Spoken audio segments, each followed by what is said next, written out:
Merci de nous suivre sur votre chaîne préférée Prestige TV pour vous informer au sommaire de cette édition. Réhabilitation des espaces verts, le maire de la ville de Thiès a fait une visite pour constater les réalisations. À Buntu Dépôt, le maire de la commune de Thiès-Est démarre les travaux de renouvellement et réhabilitation des espaces verts de sa commune. Et puis 30 milliards pour confectionner des tenues scolaires. L'association des tailleurs de Thiès gagne ce projet et fait face à la presse pour informer. La page de l'actualité nationale et celle de l'actualité internationale tout juste après. La page des sports pour venir boucler ce journal dans un court instant. Le développement.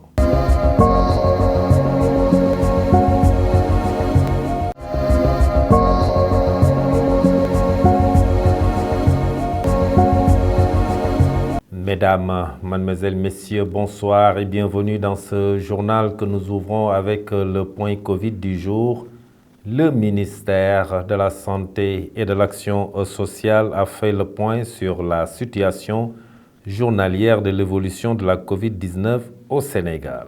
En ce jeudi 24 novembre 2022, sur 232 tests réalisés, 2 cas sont revenus positifs au coronavirus. 2 patients hospitalisés ont été contrôlés négatifs et déclarés guéris.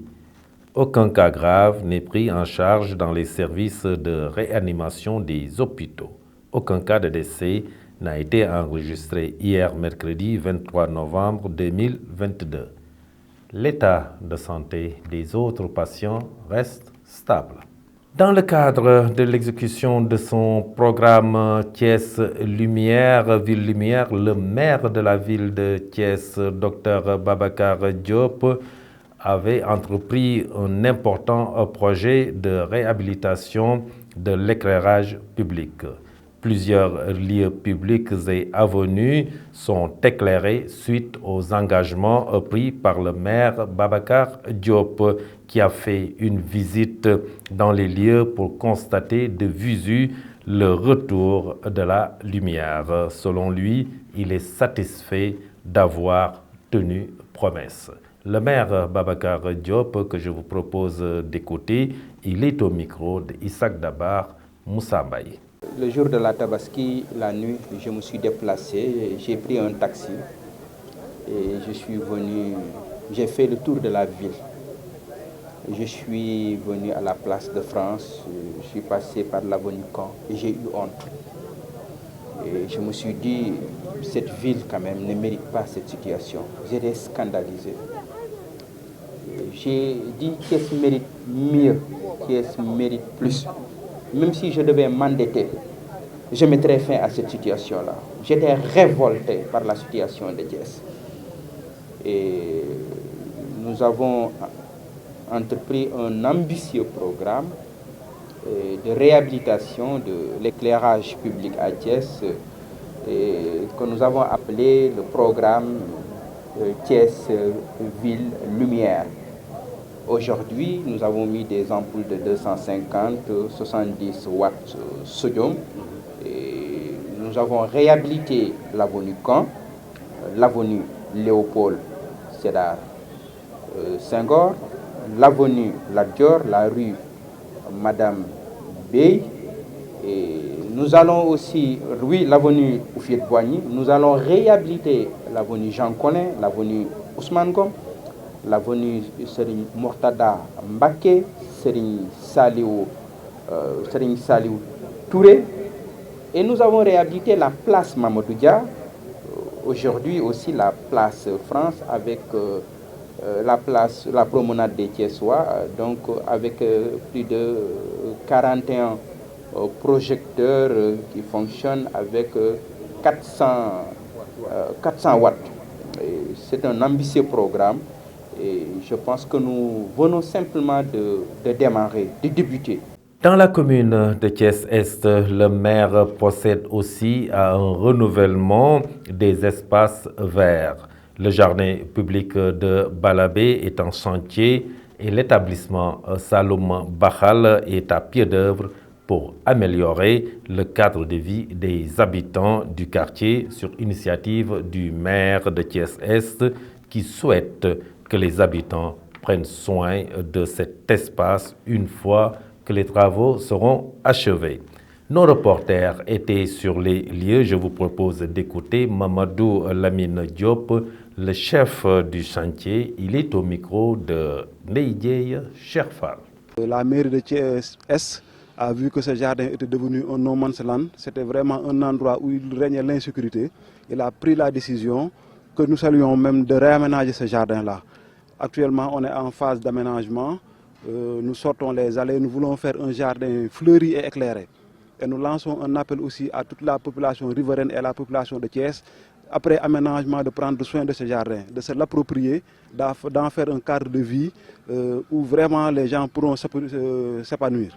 Nous l'espérons beaucoup, nous l'espérons, parce que ça déjà c'est une première et quand ce sera fini, vraiment les gens auront besoin qu'on leur fasse des autres jardins. Et nous espérons que les autres maires suivront l'exemple de Maître Diagne. Les riverains du quartier de Balébé saluent cette initiative de la mairie de Thiès-Est qui va participer à l'amélioration de leur cadre de vie. Ils sont déjà satisfaits et espèrent que la mairie exécutera d'autres programmes de ce genre. Écoutons Ibrahima Diop, il est au micro de Isaac Dabar, Ndeye et Moussa Fall. Bon, l'innovation a été vraiment une innovation qu'on adore beaucoup, parce que d'abord, pour commencer, au niveau du quartier, il n'y avait pas de la sécurité.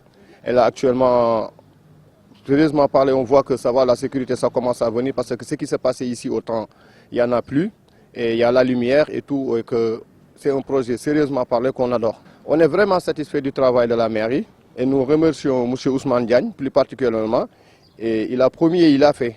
Et puis, je vous le disais tout de suite dans le sommaire, les membres de l'association des tailleurs de Thiès, de la région de Thiès, ont fait face à la presse pour informer sur leur projet de confection des tenues scolaires. Ce projet, confié par l'État, est estimé à 30 milliards de francs CFA. Le choix porté sur leur association est bien accueilli par ses membres et des remerciements sont adressés au président de la République, son Excellence Macky Sall. Je vous propose d'écouter le secrétaire général de l'association Viedieye. Il est au micro de Moussa Mbaye. Nous sommes là ici, ce soir du mercredi 23 novembre 2022, pour l'évaluation d'un marché offert par l'État du Sénégal aux artisans, précisément les tailleurs du pays. Comme nous le savons tous, les blouses scolaires des écoles primaires et élémentaires sont prises en charge par l'État du Sénégal. Une première au Sénégal, sous le régime de son Excellence du président Macky Sall et son gouvernement.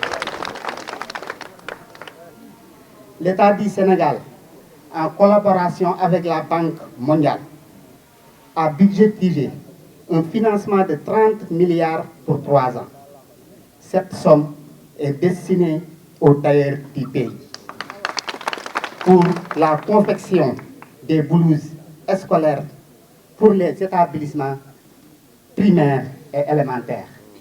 Ce qui fait que l'ensemble des tailleurs du pays, précisément les tailleurs de la région de Thiès, y compris le département de Mbour, le département de Tivaouane, la commune de Khombol, Pout et autres, sont tous rassemblés ce soir du mercredi 23 novembre 2022 pour célébrer nos vivants remerciements au président Macky Sall et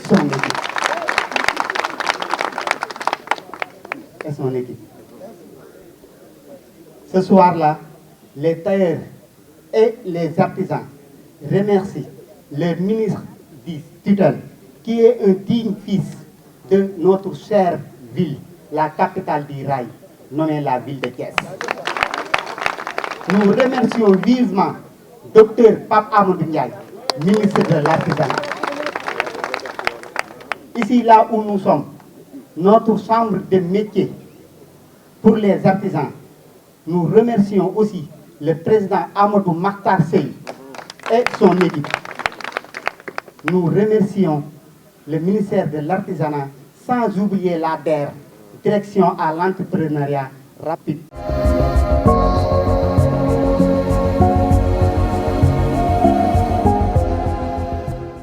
Et dans cette page de l'actualité nationale, nous allons évoquer l'affaire des 29 milliards de francs CFA du Prodac et autres sujets à la une. Mame Mbaye Niang porte plainte contre Ousmane Sonko. La page de l'actualité nationale, c'est avec Ndeye Dieye. Nous démarrons l'actualité nationale avec la disparition des deux gendarmes. Un corps sans vie a été découvert au Cap Manuel. La découverte macabre a été faite par un pêcheur et que la DPI était en état de putréfaction. Les gendarmes chargés d'enquêter sur les deux disparitions pensent qu'il s'agit du sergent Fulbert Sambou. L'autopsie pratiquée hier devrait révéler la vérité. Et pour rappel, la disparition des deux hommes a été annoncée le samedi dernier. Selon un communiqué du procureur de la République, leurs téléphones ont été localisés pour la dernière fois au niveau du Cap Manuel. Autre actualité à Thiès, Babacar Diop réceptionne des travaux de réhabilitation de l'éclairage public. 7 postes, dont 3 sur l'avenue Cayenne, la principale artère de la ville, ont été restaurés en moins de 2 mois pour un coût de 50 millions francs CFA, selon Cheikh Kassé, chef de la division des travaux et de la voirie de Thiès. Le maire a procédé en compagnie de ses collaborateurs, dont le responsable de la voirie, à l'allumage symbolique d'un poste sur l'avenue Cayenne en face du lycée Malick Sy. Babacar Diop annonce à côté de ce programme un autre programme de réhabilitation de la promenade des Thiessois. Parlons enfin de la plainte de Mame Mbaye Niang contre Ousmane Sonko sur l'affaire des 29 milliards du Prodac et autres sujets à la une. Le ministre du Tourisme et des Loisirs a annoncé mercredi avoir déposé une plainte auprès du procureur de la République contre Ousmane Sonko. Mame Mbaye Niang a déclaré que Sonko a porté de fausses allégations sur sa personne en affirmant qu'il a été épinglé par le rapport de l'inspection générale d'État suite à la passation de marché au Prodac alors qu'il était ministre de la Jeunesse. Et pour rappel, il est accusé d'être épinglé par un rapport de l'inspection générale d'État sur l'affaire des 29 milliards du programme des domaines agricoles communautaires. Et c'était l'essentiel de l'actualité nationale.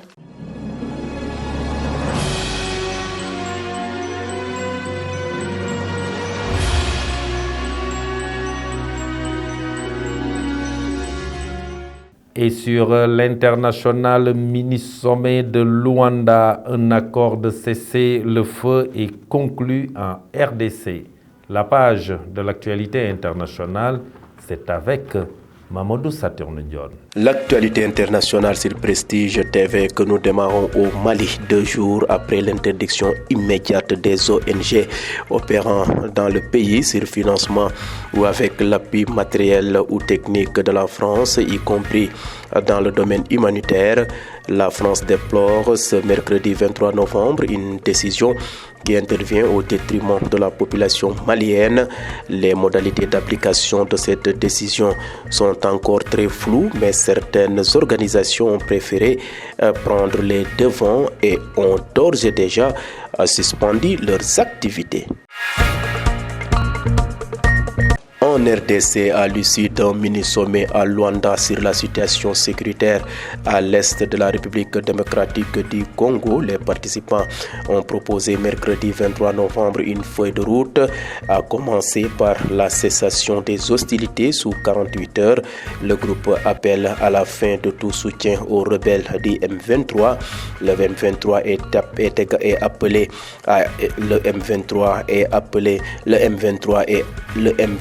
est appelé également à se désarmer et à se cantonner d'ici d'une semaine. Le M23 est appelé également à se désarmer et à se cantonner d'ici une semaine en territoire congolaise sous les contrôles de l'armée congolaise, de la force régionale en collaboration avec la MONUSCO.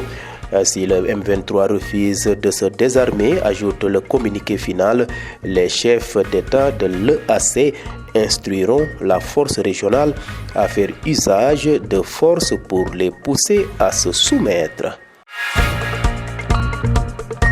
commence rapide sur votre de l'actualité internationale en Syrie où les forces de sécurité kurde contrôlant le camp d'Al-Hol qui accueille les familles des djihadistes de l'État islamique dans le nord-est de la Syrie ont été visées mercredi 23 novembre par des frappes aériennes turques.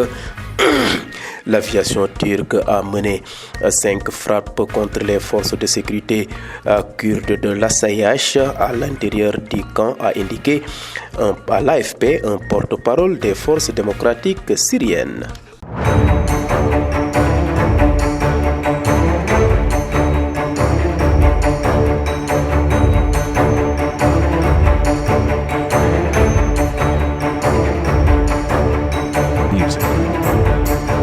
Et dans la page de l'actualité sportive, après sa défaite contre le Pays-Bas, le Sénégal est dos au mur selon le coach Aliou Cissé. L'Allemagne tombe d'entrée et les Diables Rouges de la Belgique s'imposent face au Canada. La page de l'actualité sportive, c'est avec Isaac Daba. Qatar contre Sénégal. Selon Aliou Cissé, l'équipe nationale du Sénégal est dos au mur. Aliou Cissé a déclaré en conférence de presse que son équipe est dos au mur avant d'affronter le Qatar ce vendredi lors de son deuxième match de Coupe du Monde. Le groupe vit bien malgré la défaite. Beaucoup d'enseignements sont tirés après cette défaite. Le Sénégal n'a pas été mauvais. Je suis satisfait et fier de mes joueurs. Nous sommes sereins et calmes en attendant le match de demain. Aujourd'hui, je peux comprendre que certains doutent de nous, mais nous voulons rendre fier notre peuple, continuer à progresser et gagner. Toujours avec le Mondial 2022, l'Allemagne battue par le Japon pour son entrée en lice. Déjà une nouvelle véritable sensation dans cette Coupe du Monde. Après l'Arabie Saoudite victorieuse de l'Argentine mardi, 2-1, une autre sélection vient créer une énorme surprise au Qatar. Il s'agit du très redoutable Japon. Auteur d'une seconde période de haut vol, les Samouraïs ont complètement renversé l'Allemagne 2-1 ce mercredi après-midi dans le groupe F. Et enfin, Belgique contre Canada. Les Diables Rouges s'imposent difficilement. La Belgique est entrée dans le Mondial 2022 par la petite porte, opposée à une séduisante équipe du Canada qui méritait bien mieux. Les Diables Rouges n'ont pas du tout convaincu, mais ils ont quand même trouvé le moyen de l'emporter, s'en remettant aux exploits de Thibaut Courtois, qui a notamment stoppé un penalty et a un but contre le cours du jeu de Michy Batshuayi, malgré sa terne prestation. La Belgique est déjà en ballottage favorable dans ce groupe F, grâce au nul entre la Croatie et le Maroc. Voilà ce qui met fin à cette page sportive. Merci Isaac Daba pour cette page sportive qui vient boucler ce journal en français. La version Wolof, c'est tout juste après avec Mamadou Saturne Ndion. Cette version française est à présent terminée. Merci de l'avoir suivi. Passez une excellente fin de soirée. Au revoir.